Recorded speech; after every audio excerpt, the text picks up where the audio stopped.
A lot of enthusiasm out here for such an important cause that keeps getting overlooked, and that is our courts and our rights. And I am looking so forward, if you honor me, New Hampshire, with some votes, to be the candidate that would take Donald Trump on and make this a major issue in the election.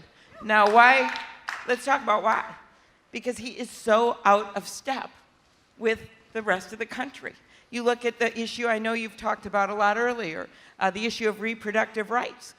When you have overwhelming percentages of Americans believing that women have a right to choose. When you have 90% of people thinking, yeah, you should be able to get funding for contraceptions and for reproductive rights centers. That's what's happening in our country, and he is completely out of touch. And when it comes to the courts, I'm going to be able to take it to the people on this, because I think sometimes we get so into the numbers and individual justices. And by the way, if you think I don't know about individual justices, maybe you didn't see me during the Kavanaugh hearing when I got his bluster and hot air right at me, going after me. I did not back down, and he came back and apologized. And I think when it really matters to get the voices heard is to talk about what courts mean to people's lives, what courts mean for women, so that we don't have back alley abortions, so that rich people aren't the only ones that are able to get reproductive health. What it means for people in their daily lives. I did those justices that Donald Trump had appointed. I asked them repeatedly about those kinds of issues. So I think when you take it to the people and you make the case that the laws should apply to people not only in the White House, which is what we just went through, but also to people in your house, that also we need people that from all over the country with different backgrounds that are judges. And that's not what this president has done. Second thing, and then I'll take your questions, that I want to make as a big point here, is democracy reform and how important that is. And that, of course, starts with our courts.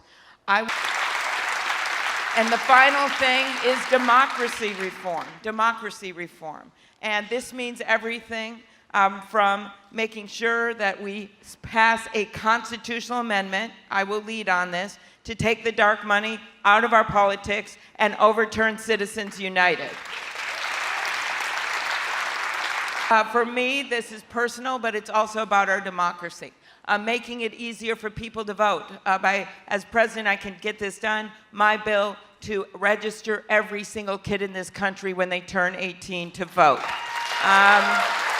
Stopping the gerrymandering, doing something when it comes to those voting purges, and I will end. That is really core, and my number one thing, I heard that question when I came in, the bill that I first want to pass is H.R. 1, which is a combination of ethics and money reforms and voting reforms for our country. And last thing, because the bigger issue of what I want to do when I get in there right away, is to appoint good judges who respect the law.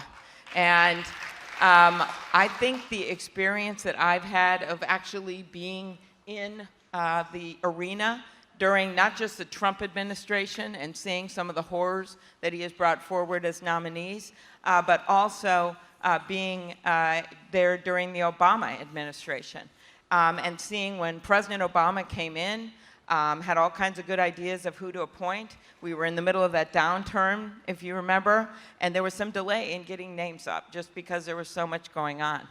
We can't afford that delay with the new president. We're not going to be able to do that because there's going to be a lot of openings. So my plan actually is to work with the ABA if I am your candidate and if you vote for me. Just going to put that in there. From the minute that I get elected, to start working with the ABA, to start getting, and they started doing this at the end of the Obama administration, getting them in on the front end so we get names of qualified judges. So we are all ready to go immediately, working with the senators to get that done, to really, really put this on a much faster track to get those names put forward. So I think that's part of it. And then, of course, looking for judges that are the antithesis of the number of those nominees that we've seen from the Trump administration.